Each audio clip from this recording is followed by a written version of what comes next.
For a long time, you see intensity being the primary driver of stress on the intensity movement, and you see volume as the primary driver of stress on the volume movement.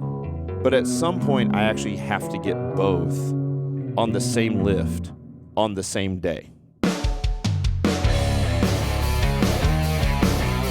You're listening to Barbell Logic, brought to you by Barbell Logic Online Coaching, where each week we take a systematic walk through strength training and the refining power of voluntary hardship.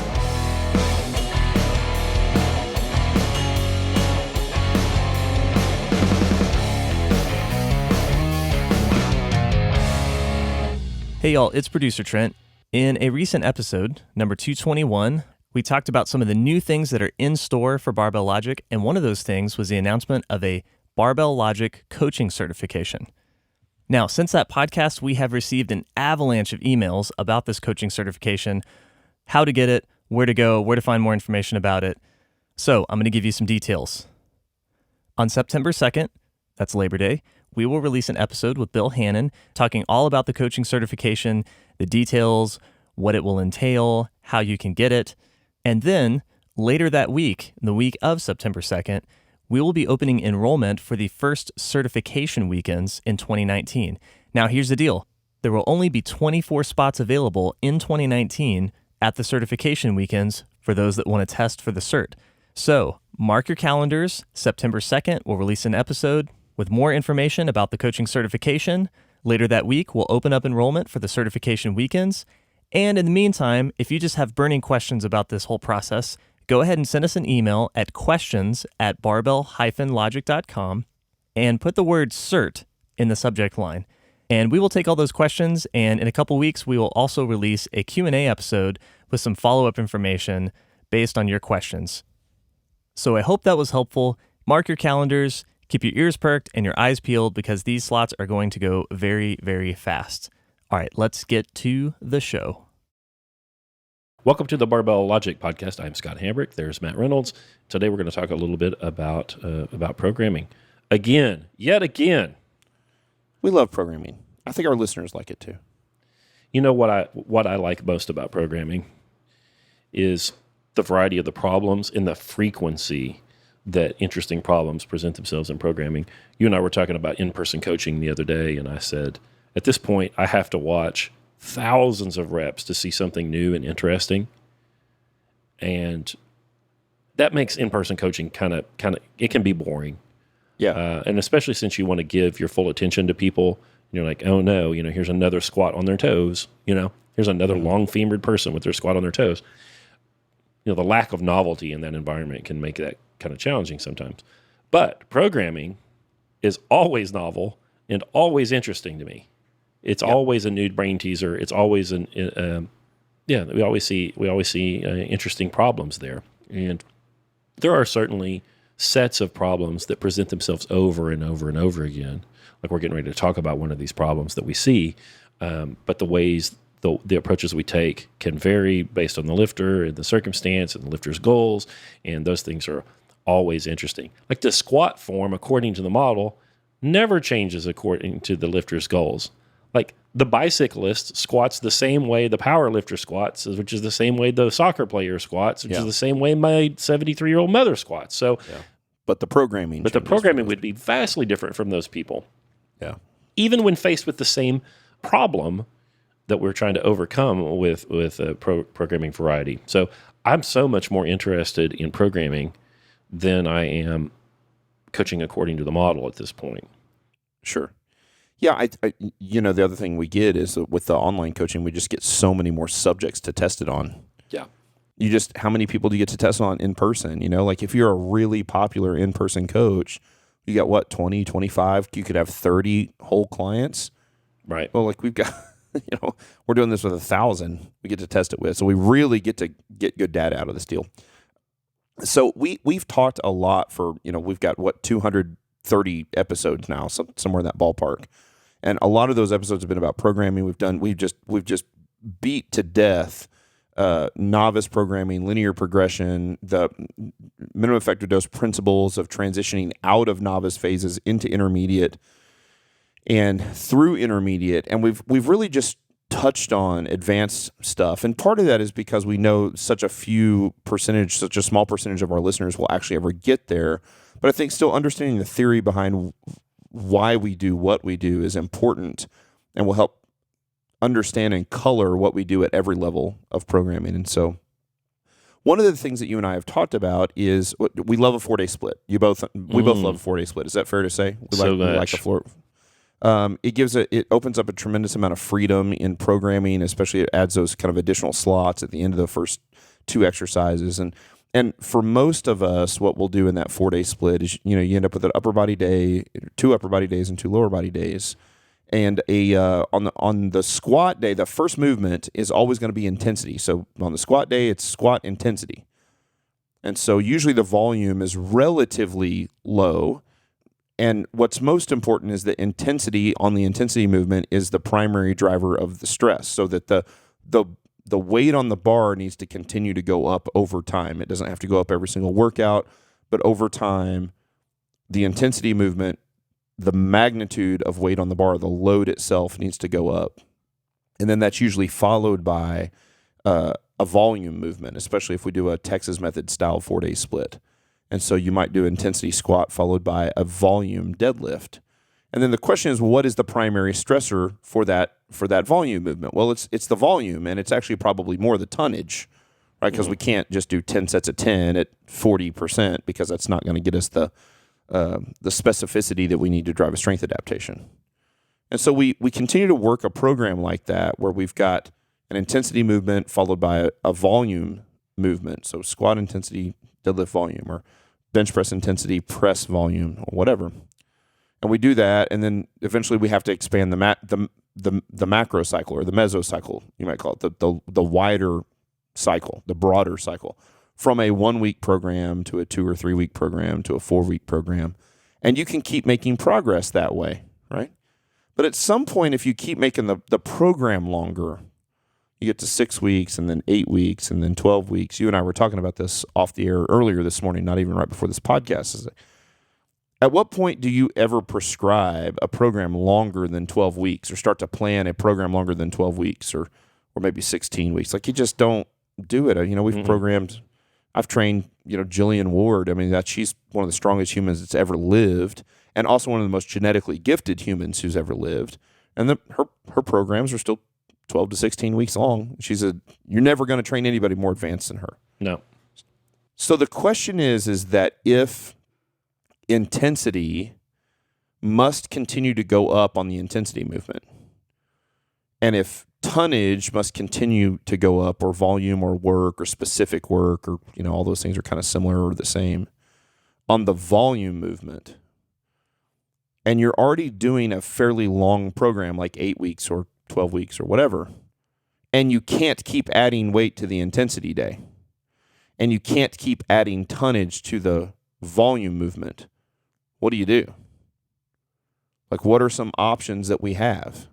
Yeah. Well, before that even happens, a lot of stuff goes on. But let's just talk about a 1 week long Texas method thing for simplicity's sake, right? Where you're going to squat. Sure. Let's say they're going to squat 400 for 5 on their intensity day, and let's say their volume day is 5 sets of 5 at 365. I was going to say way less than that, but 335. But 335. That's fine. That's fine. 335. Sure. And anyway, he goes in on Friday and he puts 400 on the bar and unracks it to get 5, and he gets 4. Yep. Well, we can't go to 405. Well, we could actually, but I probably wouldn't. And I'd go ahead and increment his volume day up 5 more pounds, and leave the intensity day there and try to add a rep. Sure. Next week. So let's say he hits it, and then another week, 2 weeks later, 3 weeks later, he's at 410, something like that, and he just gets a triple. Well, then I'd still probably increment up his volume day again. So over time, if you're not careful, the spread between volume and intensity just collapses. Sure. And like my mother is female and not young. The spread between her volume and her intensity work is teensy. Right. It's like a pound and a half. Oh gosh, on her squat it's like 10. It's like 8 to 10 pounds. Yeah, right. And it gives you nowhere to go. Sure. And so that's what you're talking about. Yeah. So for somebody that's in a 1 week deal, there are a lot of things that we might do. We could increase the frequency. We've got to look places to add some more stress, and that could include frequency. That could include supplements. That could include increasing the length. What kind of supplements? Any of them? Supplemental exercises. Supplemental exercises. Creatine. Performance-enhancing drugs, which Yep. we don't prescribe. Or increasing the length of the cycle, the training cycle. Yep. So what's your favorite thing to do, though? I'm probably going to increase the length of the training cycle first. Now, I don't know that I would. I don't know that I would. So let's say Well, no, wait. Are you saying that you don't know that I would? that I would. I Or don't you know don't that know I that would. you would? Yeah, I get what you're saying. So like, so let's say Tuesday is his 5x5 at, let's say it's 335, like you said. Sure. And Friday is his 400 at 5, and it's just ain't working out. sure. At that point, I would probably have him do 405 for a triple, and then he's going to do backoffs on his intensity day. Okay. And I look at the backoffs as the beginning of his volume work. Right. So I'm going to add some of his volume work after he does his heavies. But you're still talking about a 1 week cycle. Because so then are you going to do a triple the next week as well, and then a triple the next week as well, and keep going up? Probably so. Or And try I'm to not. add a rep. Now I'm not saying that you're wrong. As a matter of fact, you're not wrong. Or But if I'm going to run it, go ahead. Or I'm going to try to get him to add a rep, perhaps. Maybe I don't have him do another triple. Sure. It's like, we're just going to do another rep. You know, if you go from 5 reps at 400, which is 2,000 pounds, and you add 5 pounds of that, that's 2,025 pounds. The difference in tonnage is almost nothing. I would rather add the rep. Sure. Yeah. Yeah, because it's going to add up several hundred pounds. Yeah. But what I'm saying is, from a theoretical standpoint, is if I am running a top set of 5 for the intensity movement, and I'm running 5 sets of 5 for the volume movement, and it's usually not 5 sets of 5 on the deadlift. It's usually 1 set or so less on the deadlift movement. But, let's say we're doing 5 sets of 5 on squat, 5 sets of 5 on press, 5 sets of 5 on bench, and 4 sets of 5 on deadlift. And that volume is static. What I'm doing is I'm increasing tonnage on the volume day by increasing weight also. The intensity continues to go up on the volume day until it can't. And when it can't, I could theoretically go from 5 sets of 5 to 6 sets of 5, or I go 5 sets of 6. But I'm doing 25 work reps. So could I get to 30 work reps? Sure. As a matter of fact, my default is, I've kind of looked at over the course of time in my programming, 30 work reps on a volume day is about as high as I'll ever take somebody. 30 work reps. I wouldn't do that until I had put, you're talking about doing 5x5 for 25, and now we're talking about 30. I would put those 5 after his heavy work on his heavy day. Yes, I would too. I would absolutely do that. As a matter of fact, I almost always will start to add some of that volume in as back off sets on the intensity day, which is what you were saying, right? So he still hits his top set, and then you get a little bit of volume in. You get 1 or 2 back off sets, and then you go to your volume, and then you do your deadlift for 5 sets of 5. And so that volume work, now you're getting 5 sets of volume work in deadlift, but you're getting 2 sets of volume work squat and 1 real heavy set of squat, right? And of course, this depends on the demographic of the person, right? Like your mom versus somebody that's really strong. It's, you're going to see some wide variations between like how much they have to back off on their back offs. Like your mom's back offs aren't much of a back off. Yeah, she might squat 5 at 85 pounds, followed by 2 sets of 3 at 82 and a half. Right, sure. But people who are really strong, that you're doing a top set of 5 at 525, their back off sets aren't at 515. It might be 415. It might be 4. They might be 405. Yeah. That's right. They may be, right? So that's okay. So yes. So now we're on the same page. But at the point that I can't keep hitting that top set of 5, making that top set of 5 go up on the intensity day, that's often when I'll go to that 3-week Texas method 4-day split, where I'll do a top set of 5 with back offs on week 1, a top set of 3 with back offs on week 2, and a top single with back offs on week 3. And I'll continue to try to drive the tonnage up, because what I've found is that the intensity is the thing that's going to hit the wall first, and I can keep usually adding some volume, some work, some tonnage to the volume movement. I can also add it after the top set, right? So I could do a top set of 3, and then rather than I could do 2 back off sets of 5, I could do 3 back off sets of 5 if I had to. Yep. The point is that at some point, that is going to slow down as well. And I can't keep adding the top set. Like, that just can't keep getting enough. Like, the tonnage gets to the point where I can't get any more on the volume day, and I can't get much more. And what you'll start to see is you'll start to get that first movement on the squat, and you're going to actually utilize both intensity and volume as a stressor on that first movement. Is that what we're getting at here? I think you'll start to see, for a long time, you see intensity being the primary driver of stress on the intensity movement. And you see volume as the primary driver of stress on the volume movement, or tonnage, right? Being the primary driver of stress. But at some point, I actually have to get both on the same lift on the same day. So now I've got to hit a top real heavy set or a couple real heavy sets of squat, followed by a significant amount of volume after the heavy set. And what that will often allow me to do is that will then allow me to introduce a supplemental movement the second time I do some form of squat. A lot of times that's when I'll bring in on that other day, that squat, what would have been the squat volume movement will now become a box squat or a tempo squat or a pin squat. And it's still volume, and there's still novelty, and I might slow down the speed. I'm going to try to get some additional stress based on that supplemental movement. But if I do that, I still have to be able to get both intensity and volume out of the main movement. And I'm only getting that on Monday out of the squat. But I can do that with all those lifts. So I've noticed that when I switch to supplemental movements as that secondary movement, then I'm going to, on the primary movement, I'm getting intensity and volume in both. Right. And it's a bunch of work.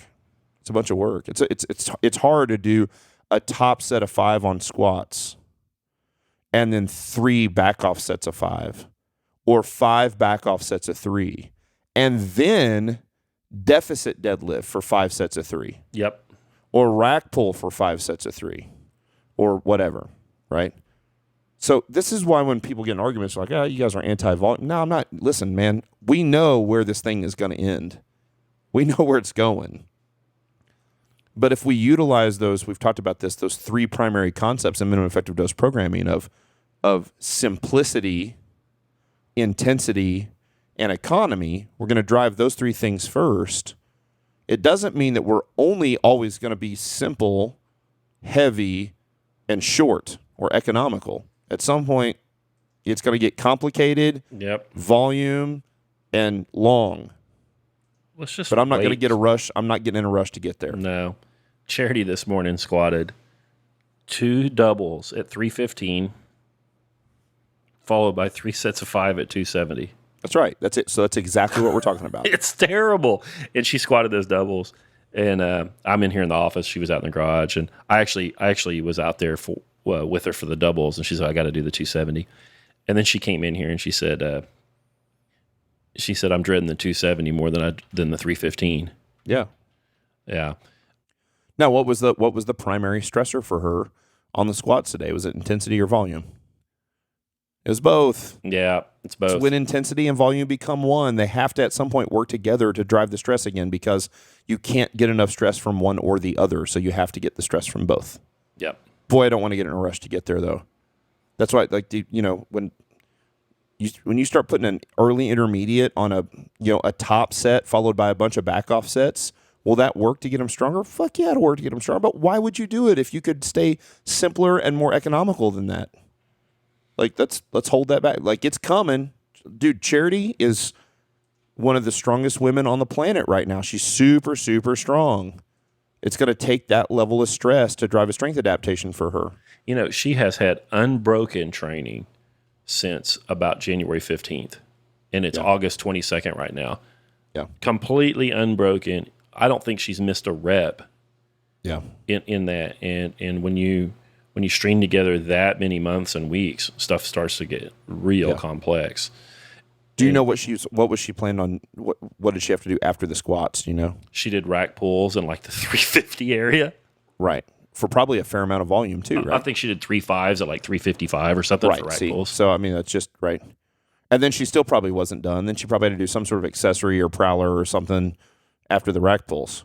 Maybe. I actually think she was done, but that isn't uncommon. Yeah, let's so let me ask you this. Let me ask you this, Matt Reynolds. Like in our charity example, 2x2 for heavy, and then 3x5 for pretty darn heavy anyhow, would you increase the length of the mesocycle before you required that? Yes, but to the furthest degree, like no. So I do think, so what I mean by that is I think that there's a time, I think there's a long period of time for most lifters where that long cycle, that I think you're saying mezzo, I'd say macro, it doesn't really matter. It's not the micro cycle, right? Is going to sit at about a month long. Let's define some terms real quick. Okay. We'll use charity for the example. Okay. She has nationals coming up in November. Okay. She did nationals in January.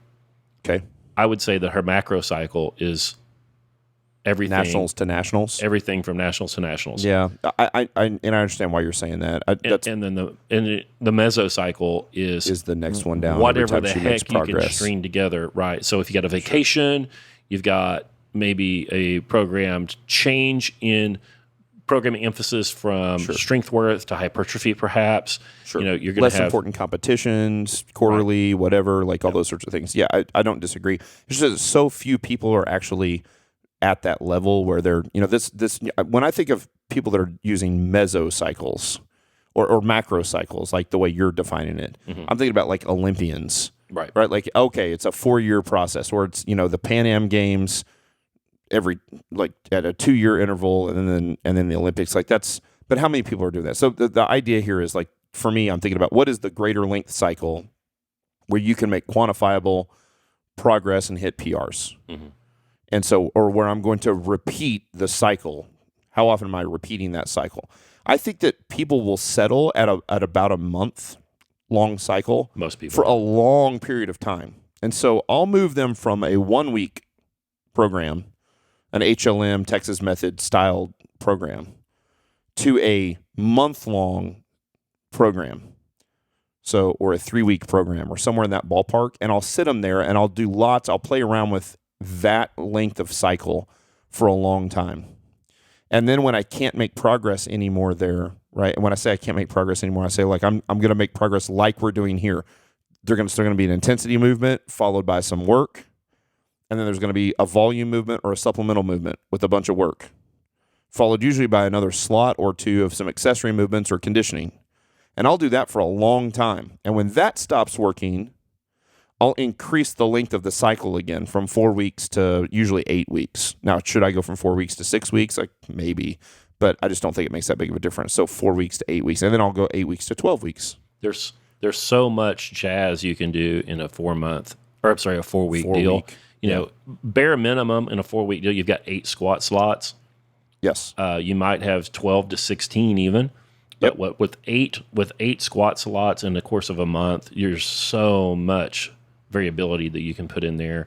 That's right. And if you go in there and add another supplemental squat or even just another straight up squat session, you're talking about so much stress, so much variability that you can introduce into there that very few people would need more than that. Very few people. And they're out there. What I have found over time is that I will make a minimum effective dose change coming out of LP earlier than I used to. So I don't tend to, towards the end of somebody's linear progression, I won't often go to 1 pound jumps, 1.5 pound jumps, keep grinding. I'll go to that Wednesday light day pretty quick. Yep. Right. Now, I mean, I'm not too quick, but even if you get there a little earlier than you should have, you're probably not going to slow down progress very much. So we'll go to that Wednesday light day. And you start making those minimum effective dose changes as things slow down. We don't need people to miss a bunch of reps. Nope. And tell us that the progress is slowing down. If you've coached them since the beginning, you know when the progress is slowing down. I have clients ask me that all the time, like, "Hey, I noticed that you made another change." And we talk, and I was like, "Yeah, you were ready." Like, "Yeah, but I didn't miss." Like, did you want to miss? Did you want to not hit your reps? And sometimes they miss. It's okay, right? But like I can usually see that coming, and so we'll make that change. Well, the same thing here. I'm not going to grind people to powder doing the Texas Method style program. Straight up 1 week, everything has to go up all the time for as long as possible. Pretty quickly, I'm going to move them to I like a 3-week Texas Method cycle. Listen, there's lots of different ways to do it. You could do a Windler 5-3-1 styled type. That's a very similar styled program. Like any of those things would work. I like a 3-week where you're doing a top set of 5 with some backoffs, followed by the volume movement. And I'll run that on, and then the next week a top set of 3 with some backoffs and a volume. And then the next week is a single. And it doesn't mean it's a 1 rep max the first cycle through, but it is probably going to be a new 1 rep max the second cycle through and the third cycle through.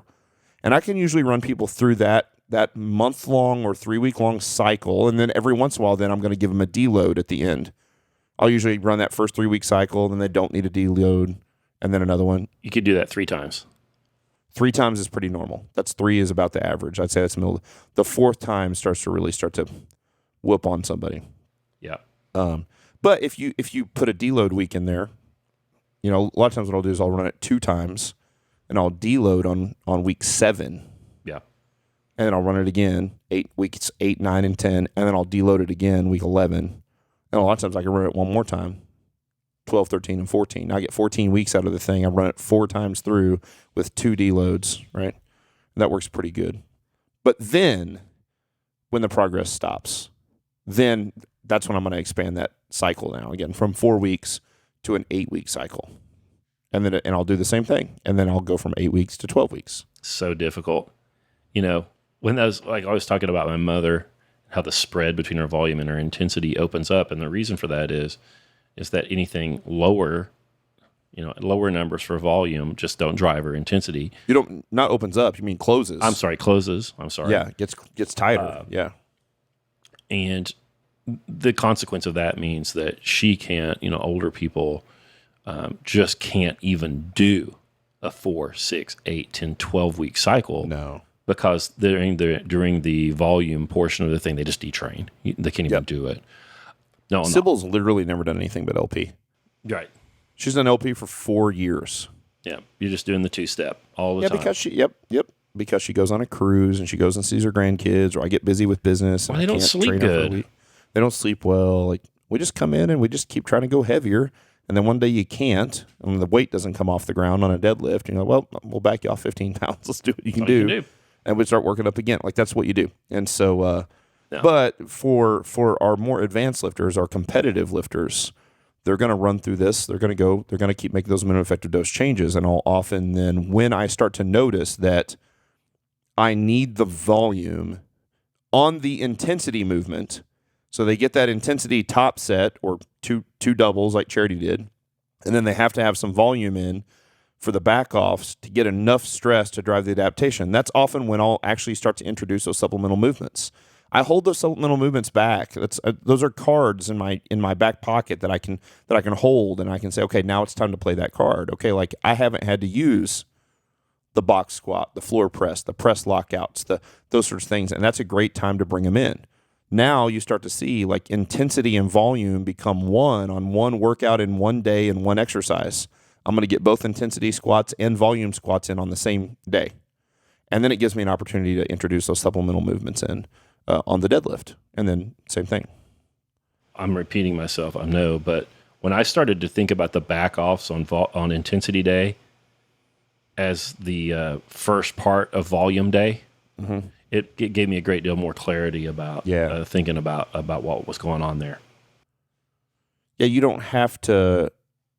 I think when you don't think about it that way, you'll often try to drive the intensity of the backoffs up too quickly, too hard, too fast. Yeah. And it doesn't, and the intensity doesn't matter that much as long as the intensity is enough to be specific to drive the strength adaptation, it's okay. So you don't have to keep making those 2 sets of 5 or 3 sets of 5 backoffs get heavier and heavier and heavier and heavier, and all of a sudden they're like, God, I can't get this, because it's about the volume. By the way, that's why I think you've seen this. You know what I really like doing on those backoffs? I like doing AMRAPs on them, and I like doing and when I say AMRAP, let me be clear, I'm not talking about to absolute total failure AMRAPs where we leave a couple reps in the tank. A lot of times what I'll do is I'll try to hit new rep PRs sometimes on those with a specific weight. So, you take a guy like Jordan Stanton. Did you see his 700 squat, by the way, the other day? No, I did not. He did a 700 raw below parallel squat, like really strong, right? So the guy's you take a guy like that super strong. Let's say he bench presses 425 for his top set. He hits 425 for a triple. I'm going to say, hey, Jordan, put 315 on the bar and rep it out. Let's see how many reps you can get at 315.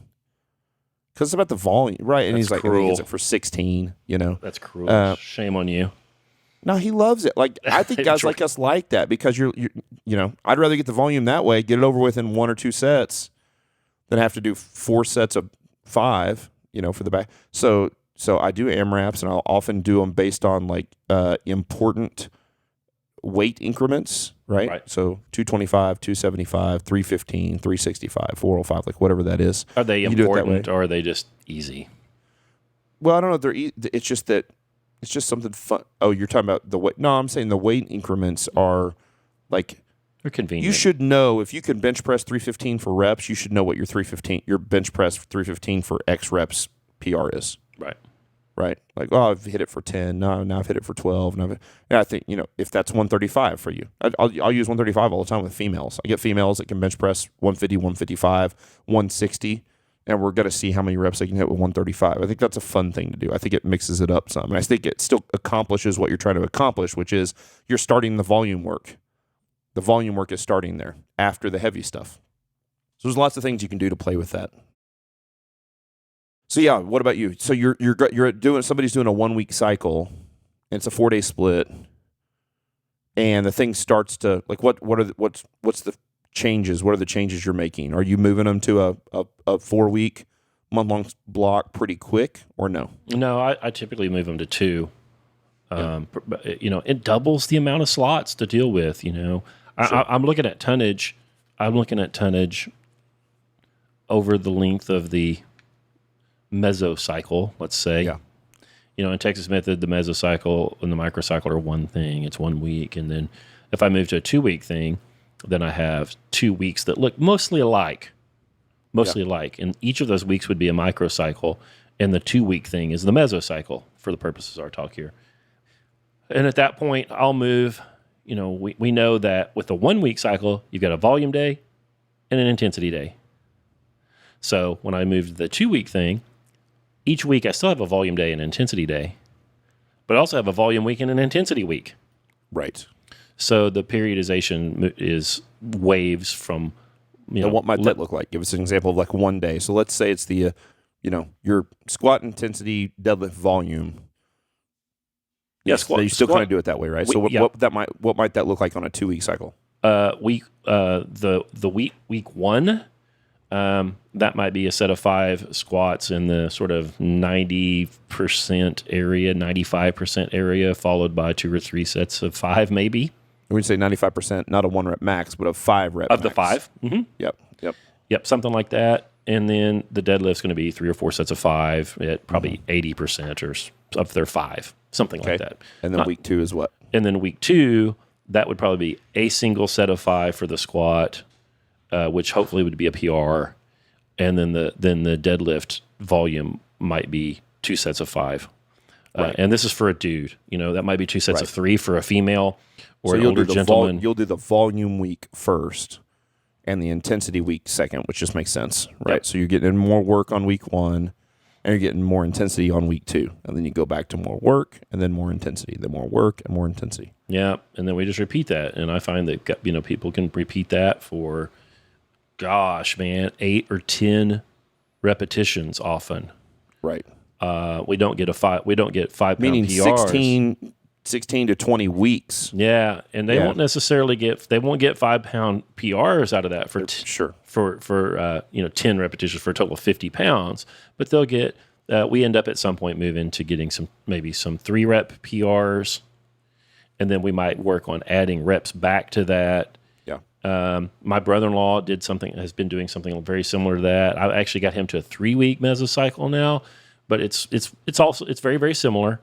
But I'm finding that he is getting 5 rep PRs and I have not increased the volume on week 1 for his squat in 3 trips. Right. So he squatted 325 for 5x5 on the volume week for 3 trips now, and has continued to get 5-rep PRs on the squat. So we have the luxury of the spread opening between his intensity and his volume because he's an athletic guy. Athletic guys eventually can do that from time to time. Sure. And that is so good, It gives us so many more things that we can do and so much more breathing room in the programming. Yep. And I think he's going to be able to do that for quite some time. I think we might be able to do that a couple more times. Yeah. Opening up a total of 10 pounds more between his squat, his volume, and his intensity. John doesn't like to lean over in his squat. Can you imagine a McKinney that doesn't like to lean over in the squat? No, I can't imagine. So I have him do a lot of pause squats because we want to make Fix sure that correct position. We want to make that's right. And so in it, make him pause it and hold it and be like, bend over more now. Even in the middle of your pause, he's like changing his back angle to more horizontal in the pause. Yeah. But there you go. Now drive up. Yeah. And that has been the driver of the increase in the volume stress. Yeah. For him. Yeah. Which is time awesome. under tension. Just time under tension. And they're not that heavy. Yep. He hates them. Nobody likes pause squats. Yeah, so actually, I was gonna. You're getting there, but let me ask the leading question that people are thinking about is when you're doing this, when do you introduce supplemental movements, and how do you introduce supplemental? I think you and I differ here. Yeah, no, I think so too, but I don't think either one is right or wrong. I just think when do you introduce those? I will always introduce them if I need to remediate a problem, like somebody's not leaning over in the squat or somebody's getting loose in the hole. And that'll usually be on a Wednesday light day, even in sort of like later LP sometimes, right? Yes. Yeah, me too. Yes. I do the same thing. In the brother-in-law example, he may squat for his heavy set of 5, even on his light week, deadlift volume, and then I'm having pause squat for 3 threes. 4 threes afterwards after his deadlift. God, man, I used to do that to you guys, and you hated me when I did that. God damn, it works. On the DUP, it sucks. There's nothing worse than squatting and then deadlifting and then going back to squatting. And I've done it too, but it's so awful. It's awful. I don't know if I'll program it like that again. It does work. You're right. It works. It works, and the squat doesn't have to be that heavy. No, it doesn't. And your brother-in-law's not going to fire you, though. Maybe. Right, maybe. Right. So maybe the guy squats 375 for 5, which is pretty darn heavy for him. Then he pulls, 355 for 3 sets of 5 or something like that. And then his pause squat might only be 295. Sure. I mean, it's really not that heavy, but boy, it's a lot of work. So I'll do that always. If I have to remediate something, I will. How about for a training effect? How about if you're just using it to get additional whatever training effect you need, intensity or volume based on the supplemental movement? That is typically for people who are really donkey strong. Yeah, right. Like, oh man, I just cannot ask this poor gentleman to pull 5 sets of 5 deadlifts at 465. I mean, I'm just say, okay, so then we're gonna do halting deadlifts. We're gonna do rack. We're gonna do right. We're going to do rack pulls. We're going to do deficits. Pulls against chains, whatever. At this point, I'm looking for partials or accommodative resistance. And that's because the weight is so damn heavy that I can't manage their recovery if they're doing full range of motion work. Sure.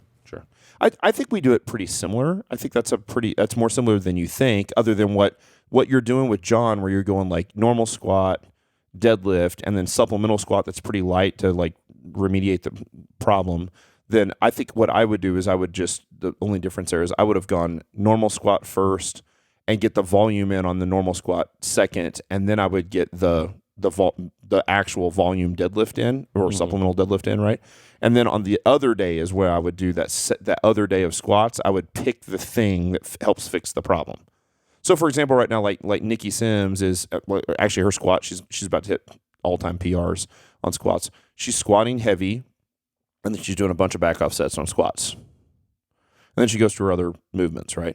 And on the other day, I'm having her box squat because for her, with those really long legs, she gets her knees too far forward.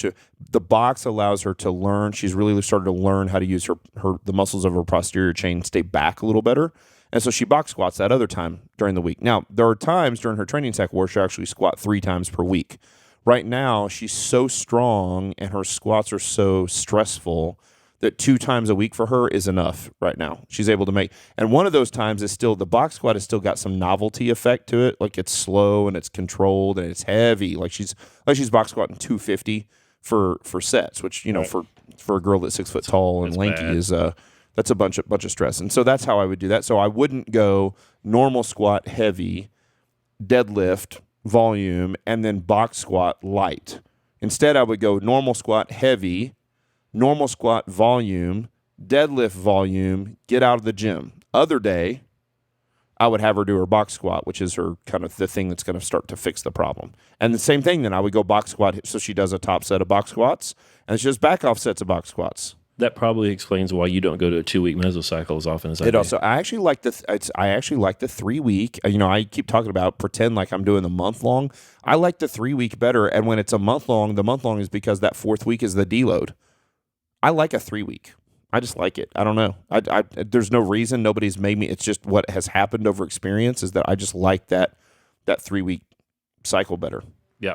So yeah. Again, by the way, these both work perfectly fine. They've worked for tons of my clients exactly the way I do it. They've worked for tons of your clients exactly the way you do it. The theory behind what we're doing is exactly the same. The actual practical sets and reps and weights on paper is a little bit different, but I think the theory behind it's exactly let me see if I can state the theory. The time horizon over which you accrue stress and then manifest a force production increase has to increase. Yes. In LP, the training session, the microcycle, the mesocycle are all the same. It's one session and the day following, probably. Correct. At some point, you can't get enough work in, so you got to lengthen it. And that's what you end up with HLM or Texas Method thing. And so now we're in a training session is, of course, Monday, and then Wednesday, and then Friday, let's say, or it's in a 4-week split, you got 4 of them. Or I'm sorry, a 4-day split, you have 4 of those training sessions. 4 in the 4-day split, 4 training sessions actually makes up a microcycle and the mesocycle. It's the same damn thing. In my example, where I then take that and then spread it out into 2 weeks,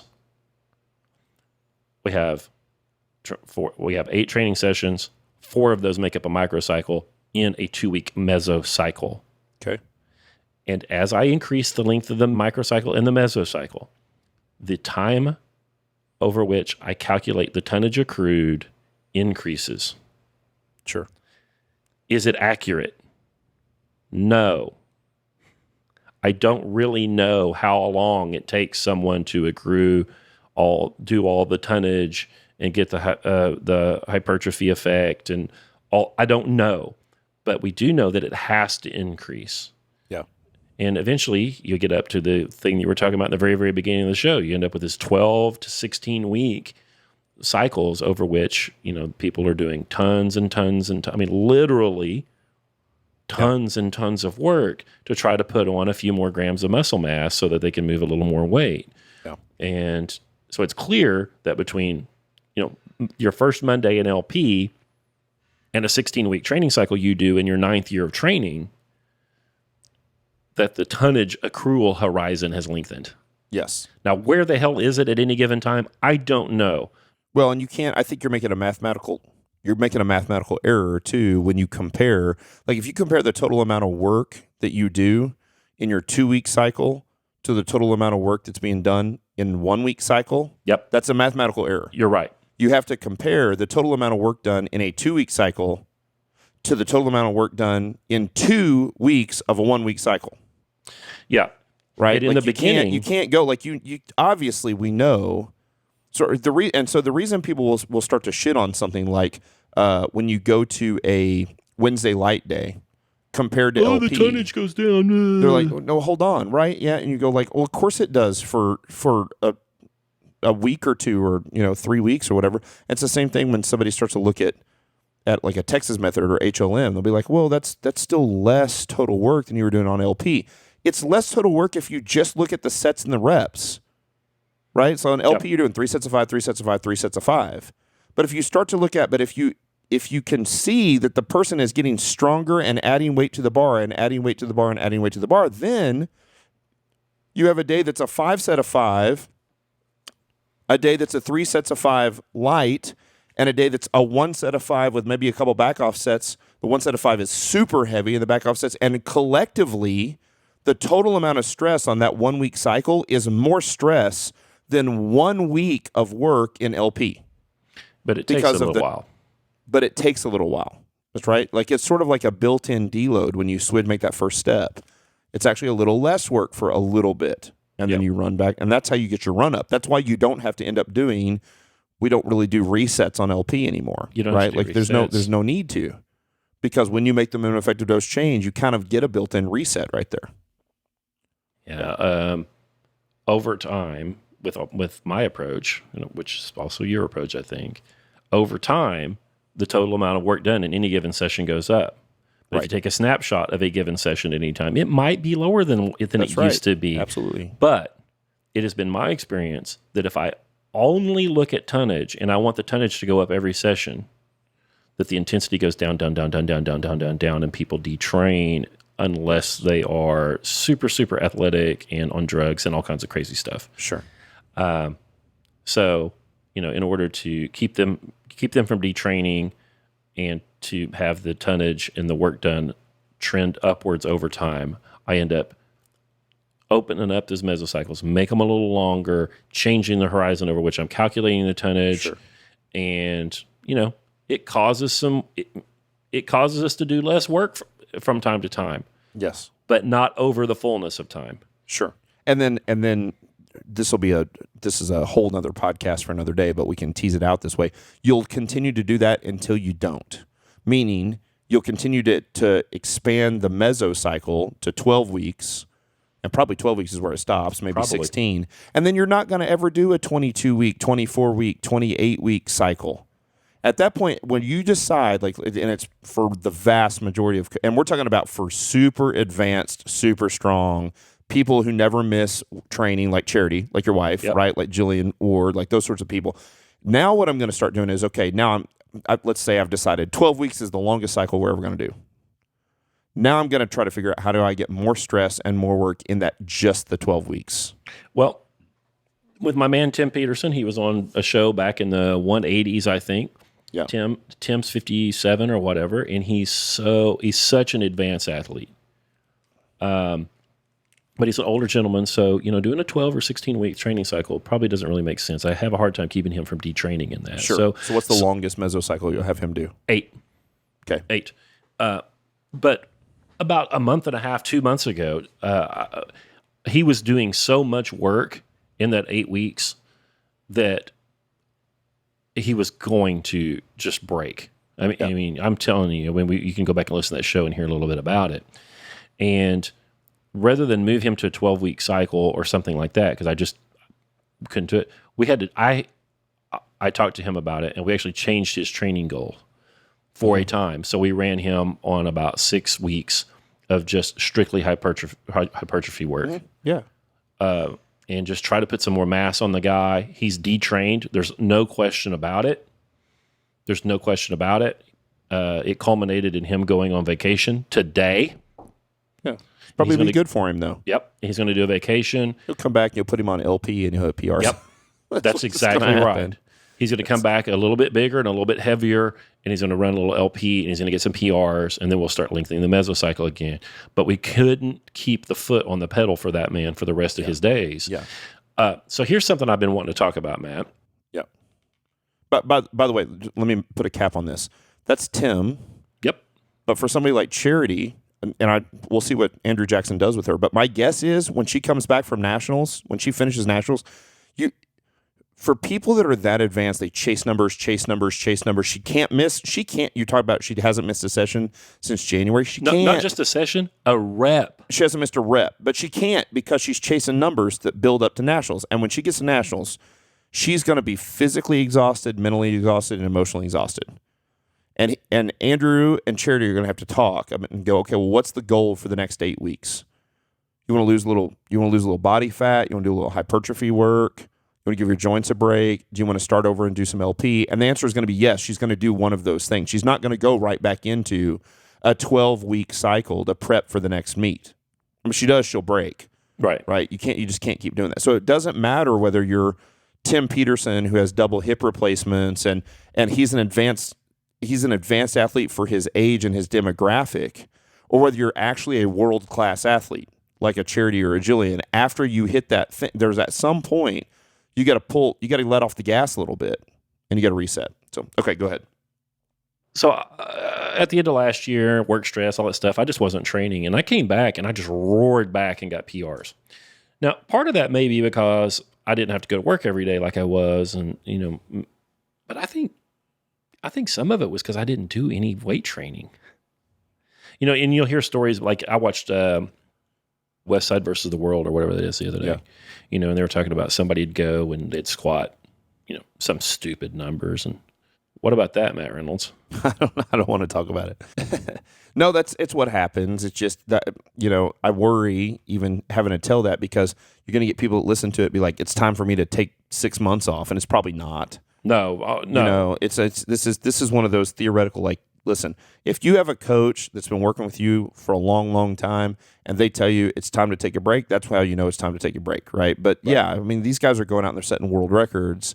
You just can't be that crazy that long. Yeah, the psychological It's just too hard. It's too hard to train at that level that long. And so they'll often guys that compete at that level can't just do a hypertrophy cycle for 6 months or whatever because I've struggled with this and I never even sniffed what those guys did, right? But like after competing as a professional strongman and a decent elite level powerlifter, it's been very difficult for me to train for something that isn't being a professional whatever, right? And so you can see these guys are like their whole life is training. It's training, it's drugs, it's eating, it's sleeping, and nothing else. Like their jobs don't matter, their family doesn't matter, their wives don't matter. Like it's training to hit PRs at all costs and break world records.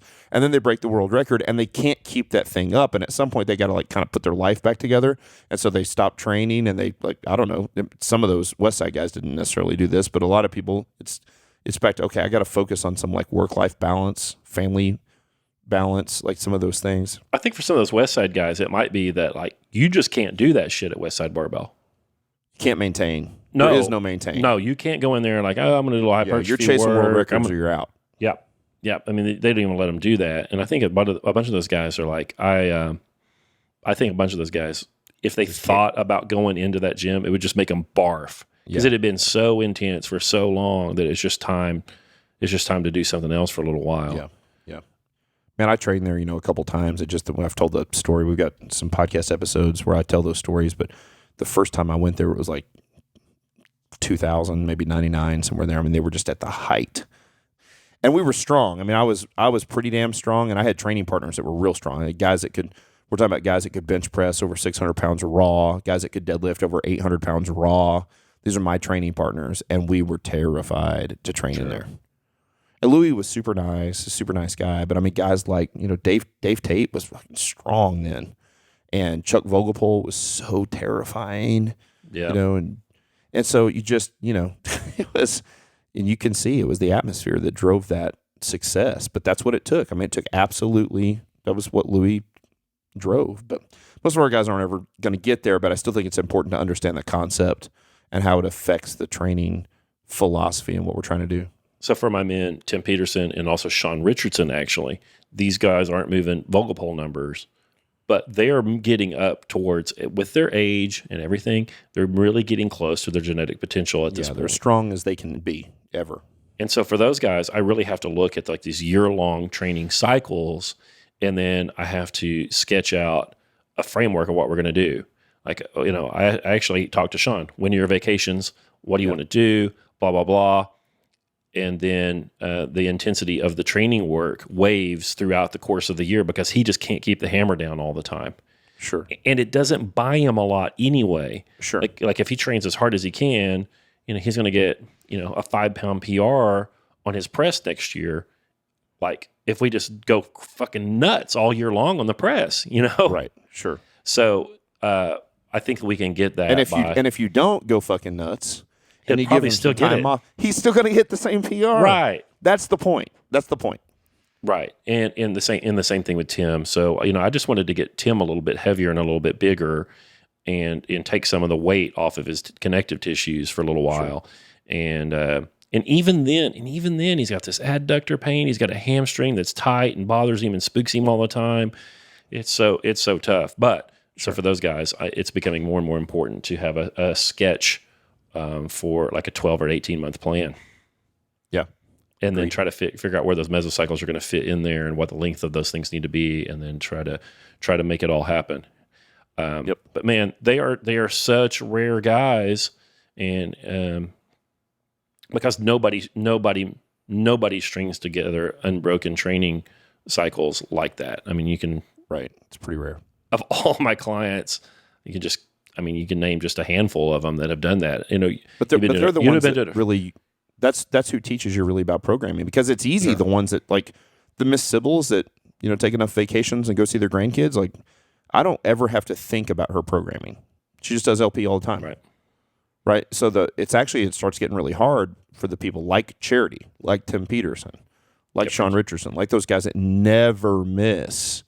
And you're like, what do I keep doing with them? What am I going to do? Well, what you do is you got to cycle this stuff. Yeah. Right? So over your 20 years of doing this, like how many people have you had that are like that? I don't know. How about this? What percentage? 3%? 1%? Yeah, yes, 1 to 2%. Yeah, I think that's probably right. 1 to 2%. 1 in 50 to 1 in 100. Yeah, it ain't 5%. It's not 1 in 20. That's for sure. I keep a few stats because that's the kind of person that I am. Yeah. Of all the intro sessions I do where I have somebody learn the 4 lifts, here in person, only about 15% of those people actually will finish LP. About 70 to 80% of those people are married couples that do it together. Yeah. And then of people that actually will get into like an 8-week periodization kind of deal like that, it's probably 1%. Yeah. Yeah. Yeah. And it's skewed for me because at this point, after doing online coaching for so long. Yeah, you only get lunatics. Well, right. The hardcore. In a good way, you mean. Yeah, the hardcore. Yeah, all my clients are that way now. Right. But how many of my clients did I have to go through to get to this group of 22 people that I'm training who are all at this spot? I love training them, and my clients are awesome. But it's difficult when you're. I certainly understand that most of our coaches who are getting handed a new client or two every month are dealing with. They just don't know. They don't know what percent. Like where's that person going to? Is this going to be one of those people that just completes LP and decides, okay, I'm out? Is this going to be a person that just constantly is in and out, taking vacations, business trips, getting sick, whatever? Probably. Or probably. Hey, and that's okay. That's probably the healthier, better thing to do. Yeah, sure. Finish LP, go have some life, come back, do a little more LP, finish it, have some life. Yeah. That's fine. I agree. At some point, though, you start to see this drive between you get intensity on one of these exercises and then volume, and then you're like, I keep driving them up, but I don't know what else to do. What am I going to do? And you're like, okay, now I got to start doing both intensity and volume on the same lift on the same day. And then I got to start, like that stress has to keep going up. The work has to keep going up. No reason to get in a rush to get there. And I think both of us, we're doing it in a little, our hows are a little bit different how you and I are doing it, but the why and the philosophy behind our hows are exactly the same. Yeah, I think so. I always worry when we do shows like this that everyone's going to listen and think that it applies and we're going to mess people up. But most of this doesn't apply to hardly anyone, No, we start getting into the theoretical with programming. I think we have to. We have to get into here because you have to show that, like, what does it look like for those very few people that actually can make it down that far into the spectrum, and see that the system still applies, that system still works, that minimum effective dose change still those changes. That's still how we govern the decisions that we make for these people that are on the far right end of the spectrum. And we still stay as simple as we can. We still, if strength is the goal, which is, we need to start doing some more podcasts where, what about when you're already really strong and strength isn't the primary goal anymore? Right now we're still talking about for people who are strength's the goal, then it's still, intensity is still this driving factor. And economy is still the driving factor. I don't want somebody like Charity. I know Andrew Jackson's the same. Well, I've talked to him a lot about this.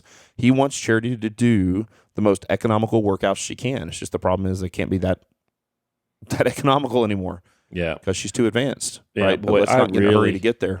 I really try to keep my people's sessions under hour 30 and really an hour 15 if we can. There are a few people that you just can't do that with, but not very many. Yeah. And it oftentimes, if I'm saying, an hour 15, and I know that the client is carefully managing their rest times, then that causes me to lengthen the mesocycle. Yeah, sure. But I've got to be respectful of their time. Yeah, sure. And so there's this is what what I was talking about at the beginning of the show.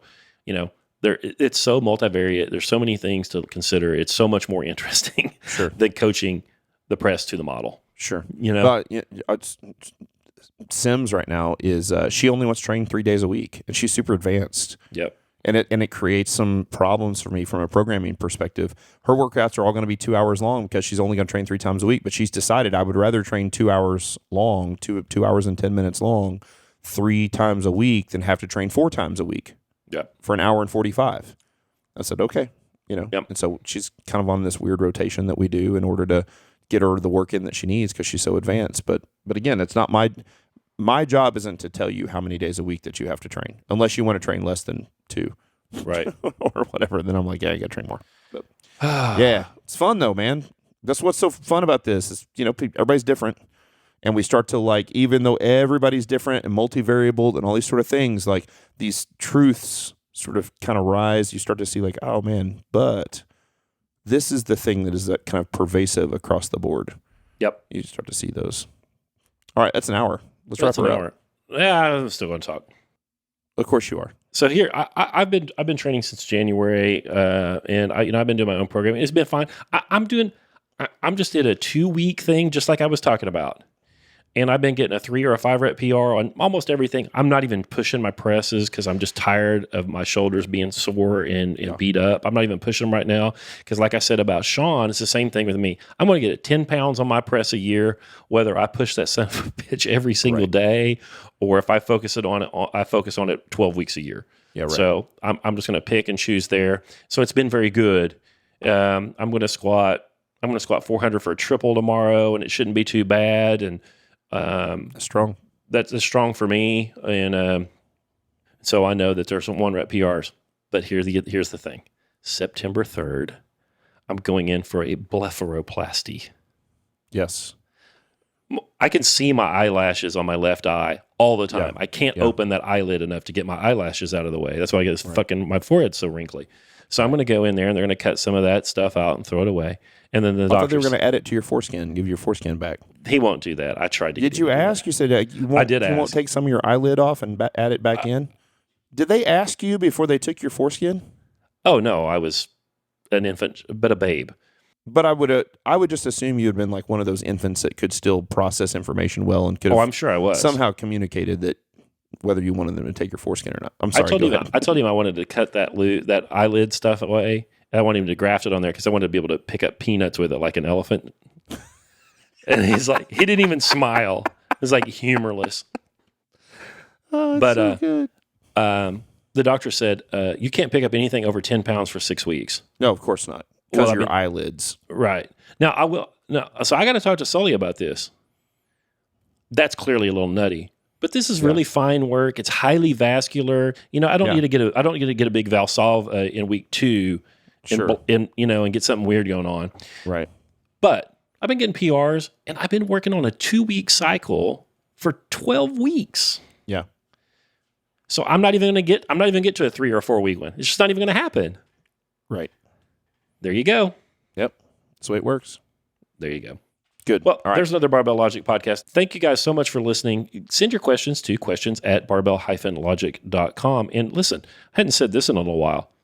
If you need help with this programming stuff, thanks for listening and trying to figure it out on your own. Why don't you have me do it? Yeah. Why don't you have me do agree. it? Yeah, go to barbell-logic.com. Sign up for online coaching. If you want me, you can ask for me.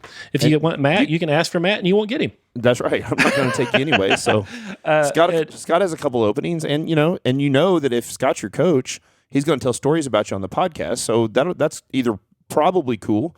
If you're attracted to Scott anyway, you'll think that's cool. Otherwise, you won't ask for him. That's actually not true. I've got 29 online clients, I think, and I've got about half that many in-person clients, and you guys only hear about 4 or 5 of those. That's true. Most of them are friends and family, and I actually talk to my clients about it if I'm actually that's true. That is true. But yeah, if you guys want some help, it can be me. It can be anybody else there. We all know this stuff. Matt's teaching a course on MED programming right now, and all of the coaches at Barbell Logic can take that course, and most of them are. So everybody's up to speed on this stuff. So come and get it, y'all. Enough piddling around and wasting time. Thanks so much for listening, and we'll talk to you in just a few days.